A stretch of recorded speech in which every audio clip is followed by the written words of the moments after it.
हाय दोस्तों, आज मैं आपको ऐसे लड़के की स्टोरी नरेट कराने वाला हूँ जो कि एक छोटे से गांव का रहने वाला होता है। और वो पहले अपने गांव में हिंदी मीडियम स्कूल से पढ़ता है और पढ़ने में भी एवरेज होता है। वो फिर बाद में 2 साल बाद शहर के CBSE बोर्ड से 96% हासिल करके वो टॉप कर जाता है। तो क्या आप जानने के लिए उत्सुक हैं? तो बने रहिए इस वीडियो में। तो उस लड़के का नाम होता है कृष्णा। कृष्णा एक छोटे से गांव से बिलोंग करता है जहां उसके माता पिता खेती किसानी करते थे। कृष्णा अपनी कक्षा 8वीं तक की पढ़ाई अपने ही गांव के हिंदी मीडियम स्टेट बोर्ड से करता है। जैसे ही वे अपने 8वीं कक्षा को पास कर लेता है तो उसके माता पिता उसके लिए एक अच्छे स्कूल की तलाश में लग जाते हैं। फिर कुछ दिनों बाद कृष्णा के पिताजी के मित्र द्वारा पता चलता है कि शहर में एक बोर्डिंग स्कूल है जो कि इंग्लिश मीडियम है और CBSE है। कृष्णा के माता पिता ये खबर सुनकर खुश हो जाते हैं और कृष्णा को भी ये खबर बताते हैं। वह भी ये खबर सुनकर खुश हो जाता है। उसको शहर के स्कूल में पढ़ने का मौका मिलेगा, लेकिन उसे बिल्कुल भी अंदाजा नहीं होता है कि उसे स्कूल में जाने के बाद किन तकलीफों का सामना करना पड़ेगा। कृष्णा के माता पिता उसका एडमिशन कराकर उसे स्कूल में छोड़ आते हैं। अब उसका अपनी क्लास में पहला दिन होता है जिसमें एक मैडम उसको ज्योग्राफी पढ़ाती है। मैडम फर्राटे से इंग्लिश में पढ़ाती जाती है और कृष्णा ये देखकर शॉक हो जाता है कि उसको कुछ समझ नहीं आ रहा है कि मैडम क्या पढ़ा रही है। और उसके साथ ये हर रोज होने लगा। जैसे जैसे दिन बीतते गए तो कृष्णा डरने लगा, क्योंकि उसे कुछ समझ नहीं आ रहा था कि वो क्या करें।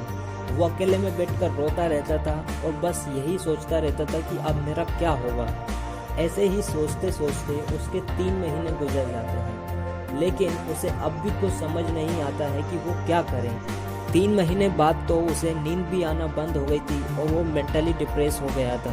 फिर जब 2 महीने और ऐसे ही बीतते हैं तब उसके पास सिर्फ 2 ऑप्शन बचते हैं। या तो वो संघर्ष करके अपनी पढ़ाई में अच्छा करे या पढ़ाई छोड़कर घर चला जाए। लेकिन घर वाले ऑप्शन को ना कर देता है, क्योंकि वो एक गांव का लड़का था और गांव में ऐसा माना जाता है कि कोई बंदा अगर एक बार अच्छी जगह पहुंचकर वापस आता है तो उसको लोग नाकाबिल समझने लगते हैं। तो वो गांव तो वापस जा नहीं सकता था। फिर उसके पास में सिर्फ एक ही ऑप्शन बचता था, पढ़ने का।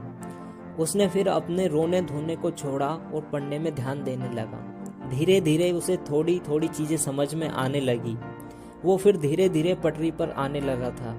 उसी बीच उसका हाफ ईयरली एग्जाम होता है जिसमें वो सारे सब्जेक्ट में फेल हो जाता है, क्योंकि वो चीज़ों को अभी समझने लगा था। उसे लिखना इंग्लिश में बिल्कुल भी नहीं आ रहा था, लेकिन वो अपने रिजल्ट से निराश नहीं हुआ, क्योंकि उसने सोच लिया था कि अब मेरी ज़िंदगी में इससे बुरा क्या ही होगा कि मैं सारे सब्जेक्ट में फेल हो गया। वो फिर से उतने ही मन से पढ़ने लगा, टाइम देने लगा और धीरे धीरे इंग्लिश को समझने के साथ साथ वो लिखने भी लगा था।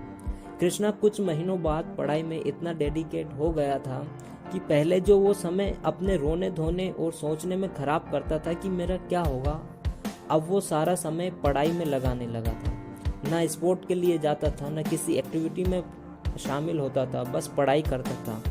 उसका रिजल्ट यह रहा कि जब उसका 9th का फाइनल एग्जाम हुआ तो वो उसमें पास हो गया। जब 10वीं में पहुंचा तो उतने ही लगन से उसने पढ़ाई करी। पूरी 10वीं को उसने डेडिकेशन के साथ पढ़ा और बाद में जब बोर्ड का एग्जाम हुआ तो वो उसमें टॉप कर गया और पूरे स्कूल में 96% हासिल करके सबसे अव्वल आया। फिर बाद में उसका फोटो न्यूज़पेपर में भी आता है, जिससे उसके माता पिता और पूरे स्कूल को उस पर गर्व होता है। तो दोस्तों, कभी कभी हमारे साथ भी ऐसा ही होता है, जहां हम ऐसी सिचुएशन में फंस जाते हैं कि हमारे पास में ज़्यादा ऑप्शन नहीं होते हैं। या तो हमें उस सिचुएशन से लड़कर जीतना पड़ता है या फिर हार मानकर उसको छोड़ना पड़ता है। सोचो, कृष्णा अगर दूसरा ऑप्शन सिलेक्ट करके अपने गांव जाता तो उसकी कितनी बेइज्जती होती। सब उसका मजाक उड़ाते हैं, उसे नकारा समझने लगते हैं, जिससे उसके माता पिता को गर्व की बजाय उस पर दुख होता। तो हमें कृष्णा की तरह किसी भी कंडीशन में हार नहीं माननी है। हर सिचुएशन में पेशेंस के साथ लड़ना है